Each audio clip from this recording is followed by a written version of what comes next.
This is Ask Todd on the Financial Exchange Radio Network. If you have an existing estate plan or are in the market for one, Todd Lutsky is here to answer your questions and help you plan for later life. Ask Todd is presented by Cushing Dolan, serving Massachusetts and New England for more than 35 years, helping families with estate and tax planning, Medicaid planning, and probate law. Visit CushingDolan.com. Now, here's Todd Lutsky. We are now joined by Todd Lutsky from Cushing Dolan, and he will be taking any of your questions in the estate planning realm. If you have questions on gifting, trusts, estate taxes, call our office line at 888-205-2263. Again, studio line, my apologies, 888-205-2263. Todd, how are we doing today? I'm never better, and you? I am doing great. It's a big night for Boston sports. We got the Bruins and the Celtics. Hopefully they both can come home with wins this evening. First question for you, Todd, that I'll take the mic on is, I was speaking with a prospective client the other day who was concerned about his daughter or his son-in-law, daughter's new husband, and he was wondering as to how a trust could provide some protection against perhaps a divorce in the situation of his daughter and son-in-law. He just felt that the son-in-law wasn't the best apple in the bunch and wanted to know kind of how a trust or estate planning could circumvent some of those issues. Yeah, these are the kind of questions that come up a lot, and I tell people, even when you've done your estate planning, right? So many of you might be listening saying, well, I've already done all my estate planning. I don't really need to revisit it. But I think there's reasons to revisit it. And this may be one of them, right? You may need to revisit them simply because, it's been 10, 15 years. And now I've got grandchildren that I didn't have before that I might want to take care of. Or one of my children, as you say, got married and I'm not too thrilled about the spouse. Or I'm maybe just concerned overall whether the marriage is actually going to last, and you want to make sure that your inheritance that your assets that you leave as an inheritance to your family stays in the family. And these are things to think about in terms of either updating your estate plan if you've already done it, or putting it together for the first time. This should be on your mind. Can you do that? Yes. In terms of leaving assets to children, there's so many ways to do it through the trust. I would say one of the best ways to leave assets to children, whether it's because of a divorce or not, it could be any creditor, quite frankly. You don't have to pick and choose, would be to divide everything. I want to treat my kids equally, so I put it in equal buckets. And then inside those buckets, I have language that says, remember, the trust is now irrevocable because no matter what, the donor is dead. So when the donor is dead, the trust is irrevocable. You could have the kids serve as trustee who manage and invest their shares built into that trust. They can do everything in terms of buying and selling, but they can't take it. So if they can't take it, that means they can't reach in. So let's say Billy can't reach into his bucket and take money out for him or his kids. In order to do that, and I would give them the power, the kids, have the power to appoint an independent trustee, who, by the way, could also remove and replace if you want them to have that power. I think you err on the side of caution and say, listen, I give my kids that power. I want them to have the flexibility. They can then remove and replace the independent trustee. So they appoint an independent trustee. Let's say it's me. I then get to say, they come in and Billy says, look, I'm married. I need money to take my kid go to college or prep school, or we're taking a family vacation, or, I need to buy a family car. It's okay. I get to decide yes or no whether that money comes out. And I have my sole discretion. The reason that's so wonderful is because I have no reason to say no. And of course, if I said no all the time, he'd remove me. Sure. And put on another person not related or subordinate to the beneficiaries.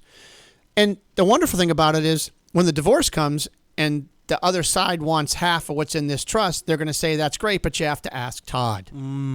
Oh, I don't love that, because we're going to say no. But it really goes beyond asking Todd, because even though that's a nice power to have, you look deeper and you say, is it owned by Billy?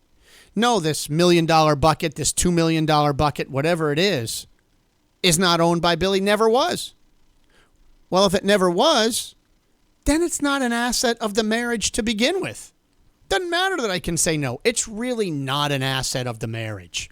That's the way you would look at it. So great ways of getting it there. And by the way, that ownership transcends generations. So if in fact you have them die happily married, then the asset doesn't go to the spouse. It goes to the grandkids, and it avoids taxation in the estate of the kid. Why? Because the kid doesn't own it.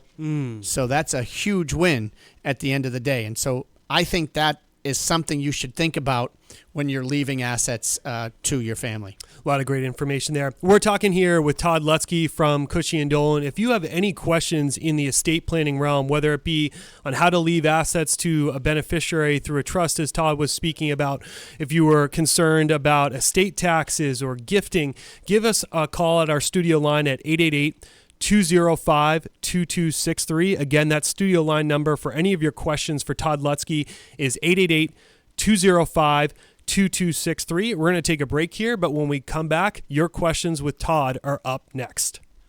Ask Todd with Todd Lutsky every Wednesday at 10:30, only here on the Financial Exchange Radio Network. You're listening to Ask Todd with Todd Lutsky on the Financial Exchange Radio Network.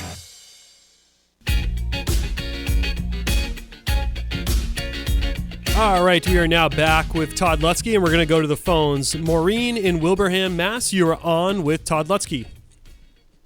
Yes, I wanted to know what to do with a safety deposit box. I have a trust. Do I just put that in Schedule A? So when you say on Schedule A, you mean somebody died already? No. Well, I guess, that I assume Schedule A is where I list everything that I want to leave to different people. Is that correct? Oh, you mean on your trust? There's a Schedule A. Yes. This is a great question, Maureen, because people get confused by this. So on our documents, we do provide a Schedule A. However, Schedule A is simply for you to remind yourself. It's a quick reference page that says, I'm going to list everything that I have put in the trust on Schedule A. Because you list it on Schedule A does not mean that it is in the trust. Okay? That's just a reference guide as a reminder for you. So for example, I do an estate plan for somebody and we prepare a new deed and we transfer the deed from, let's say, your name, Maureen, into the Maureen Family Trust. Now that house is in the trust. Now you can list that house addressed on Schedule A. Listing it on Schedule A is not what put it in the trust. The new deed transferring the house to the name of the trust put it in there. Same thing with, like, let's say you've got a bank account or a brokerage account and it was in Maureen's name. Now it's going to say, Maureen trustee of the Maureen Family Trust if you're doing a revocable trust. Now that bank account or that brokerage account is in the trust. Once you do that retitling paperwork, then you can list it on Schedule A as a reference guide. Now, to your point, safety deposit boxes. I've actually not seen a safety deposit box titled to a trust before. I suppose you could do it. Just check with the bank and say, if the safety deposit box is in my name alone, can I just change the name on the account to read, again, Maureen trustee of the Maureen Family Trust. Now it's in the trust. And then you can list it on Schedule A. But simply listing it on Schedule A alone is not going to mean that it's in the trust. If you leave it in your name, it's a probate asset and it's going to go through the will. If you put it in the trust, it's going to avoid probate, folks. And that's really the easiest way to avoid probate.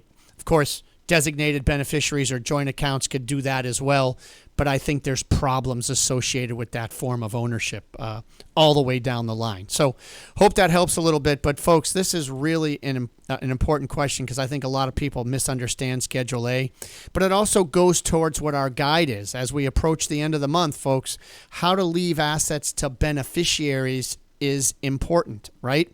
And in this case, you might have a stray safety deposit box out there, and I didn't say who I want to get this. But it's more than that. All your assets, right, through the trust, you can direct how they get it. You got a special needs child. How do they get it? I've got new grandchildren that I didn't have before. I want to change my designated benefit. I want to change my trust to leave some to them, right? I want to, as I was asked earlier by Paul, I want to protect assets from the nursing home or from divorces. The trust can be designed to do that. Folks, learn how to leave assets to children, to your family. Trusts live on long after you die. And if you've done your planning, this guide will help you give new ideas for how you might want to leave it. If you haven't done it, then this guide will get you ready when you go meet that lawyer. 866-848-5699 or legalexchangeshow.com. You can download it there. Again, 866-848-5699 or legalexchangeshow.com. We're going to go to our next caller, John in Grafton. You're on with Todd Lutsky. Hi, good morning. Todd, you talked about putting assets in a trust to avoid future divorces. Yes. What about putting real estate in an LLC to avoid future divorces? Does that work as well? Well, I very different creditors we're talking about here. So can you do this? Here's how the quick answer is going to be yes, but let me try to fill in some blanks. Putting it in the LLC isn't necessarily what protects it from the divorce, right? Putting a rental property in an LLC, which I totally agree is the way to go to protect you from what kind of creditor? The slip, the fall, the party people who leave drunk and get hurt. I mean, these are the people that you want to protect from because they're going to sue. If it's not in the LLC, they're going to sue you, John, if you're the owner. They're going to sue you personally. And they're going to go after all of your assets, not just what's in the LLC, and not just the property where they got hurt. So if you put it in an LLC, now when that person falls off the balcony and sues, they are going to sue the owner. Well, who's the owner? The owner is now the LLC. And so if the owner is the LLC, they're not suing John personally, and they're not going after John's assets. So there could be a lot of other assets you have, John, that you would like not to be exposed. This prevents that. And keep umbrella coverage. I'm not telling people to throw it in an LLC and get rid of their homeowner's insurance or get rid of their umbrella insurance because remember, the creditor does not want the building. They want money. So they're likely now, knowing there's less of a deep pocket, they're going to go after the insurance company, and the insurance company is going to have a lawyer, and they're going to fight it out. And that's what you want because you want to keep the property. Now, to your point, who's the owner of the LLC? The shareholder. Well, that's you. Well, if you own the stock certificate in your name, right, and you get divorced, that's still an asset of your marriage. Right? So that's not helpful. I don't know if you're asking about your own marriage or the kids, which I'll get to in a minute, but that's still your asset. So it would still be subject to the divorce. Now, I would want you to avoid probate. So if you're not the one getting divorced, transfer the shares to your revocable trust. Then when you die, that trust owns that LLC. And that trust, if it's designed the way I talked about the trust earlier in the program when Paul asked, if you design your trust to be equally to the kids with that divorce-proof language in it that we talked about, well then same rules apply, right? So the child gets divorced after you're dead and they come in and they say, we want that building, we want that rental property. You're going to say, I don't own it. Billy never owned it. The trust owns it. It's not a marital asset to begin with. So the same rules apply. So yes, putting it in an LLC by itself doesn't protect it from future divorces. You need to connect all those dots the way I just took you through in order to get the protection you're looking for. Todd, thanks so much for the time this week. That concludes our segment with Ask Todd. Always a pleasure. This has been Ask Todd on the Financial Exchange Radio Network. Ask Todd with Todd Lutsky has been presented by Cushing Dolan, serving Massachusetts and New England for more than 30 years, helping families with estate and tax planning, Medicaid planning, and probate law. Call 800-393-4001 or visit CushingDolan.com. The views expressed in this segment are solely those of Cushing & Dolan. Armstrong Advisory does not provide any legal or tax advice. Please consult with your legal or tax advisor on such matters. Cushing & Armstrong do not endorse each other and are not affiliated. Leaving assets to your beneficiaries is a critical piece of any estate plan. Cushing & Dolan has written a new guide that may help you avoid unnecessary mistakes that can cost you dearly in the long run and ensure that your assets are protected for generations to come. An example? The federal estate tax exemption has increased by nearly $1 million from 2023. That could lead to a larger inheritance for your family members. There are several strategies in this new guide that will help you learn how to make the right decisions about your distributions at the right time. Cushing & Dolan have been helping New England families for more than 30 years. Let them help you too. Call 866-848-5699 and get their brand new guide called How to Leave Assets to Your Beneficiaries. That number again is 866-848-5699. Or you can request the guide online by visiting LegalExchangeShow.com. The proceeding was paid for and the views expressed are solely those of Cushing & Dolan. Cushing & Dolan and or Armstrong Advisory may contact you offering legal or investment services. Cushing & Dolan and Armstrong Advisory do not endorse each other and are not affiliated.